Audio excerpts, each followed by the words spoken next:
इतना प्रेम नहीं। कैकेयी राम से इतना प्रेम करती थी कि ब्रह्मा से कहती थी, हे ब्रह्मा, यदि अगला जन्म मेरा स्त्री का हो,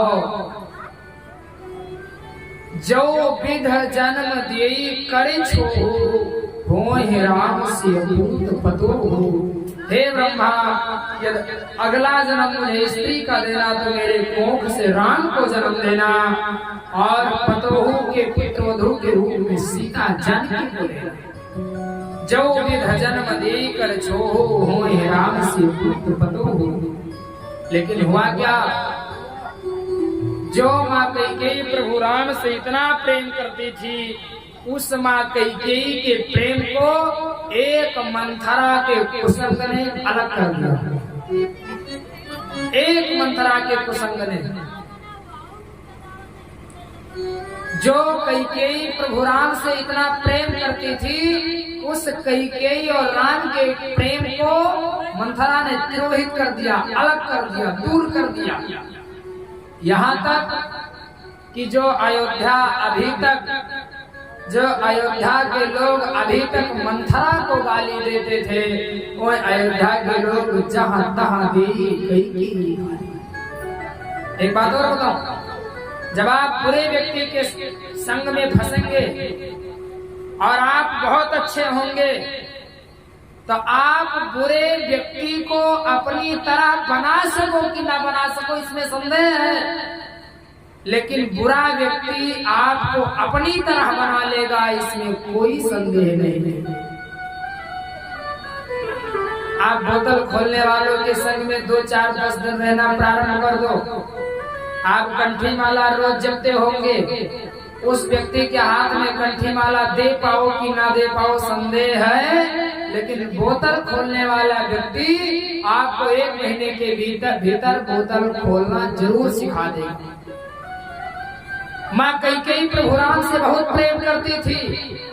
माँ कैकेयी मंथरा को बनाती तो अपनी तरह बनाती, हाँ, लेकिन माँ कैकेयी मंथरा को अपनी तरह नहीं बना सकी, बल्कि मंथरा ने माँ कैकेयी को अपनी तरह बना लिया। मालूम है क्या? मंथरा महिला कुचैला वस्त्र पहनती थी। वाल्मीकि रामायण में महर्षि वाल्मीकि लिखते हैं कि मंथरा ने कैकेयी को महिला कुचैला वस्त्र पहना दिया। मंथरा जमीन पर शयन करती थी, तो मंथरा ने महारानी कैकेयी को कोप भवन में जमीन में शयन करा दिया। भूमो मलिनवासिनी।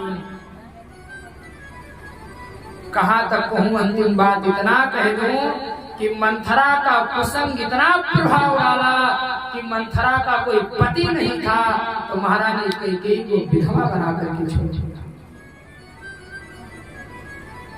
इसलिए यहाँ सुखदेव भगवान राजर्षि परीक्षित को कहते हैं कि जित संगः, आप अच्छे लोगों के संग में रहो।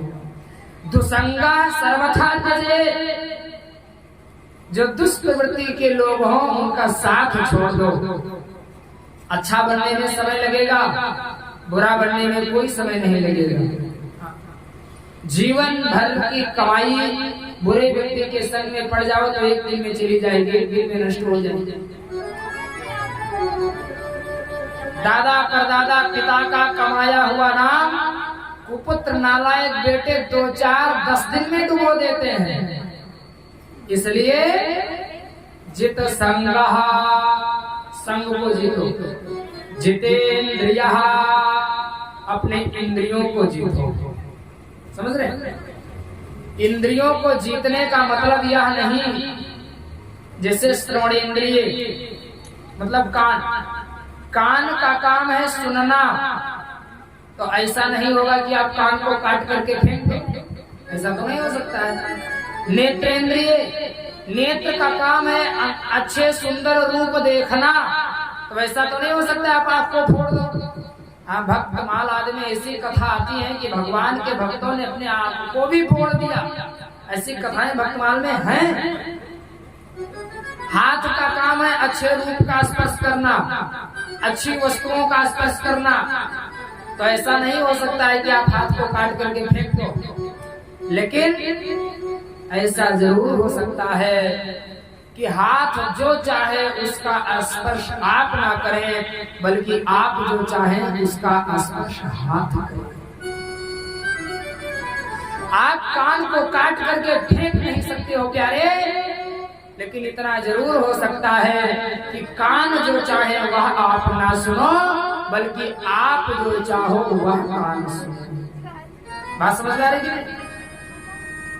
आप पैर को काट करके फेंक नहीं सकते हो, लेकिन ऐसा ना हो कि पैर जहां जाना चाहे वहां आप जाओ, बल्कि ऐसा हो कि आप जहां जाना चाहो वहां पे जाओ।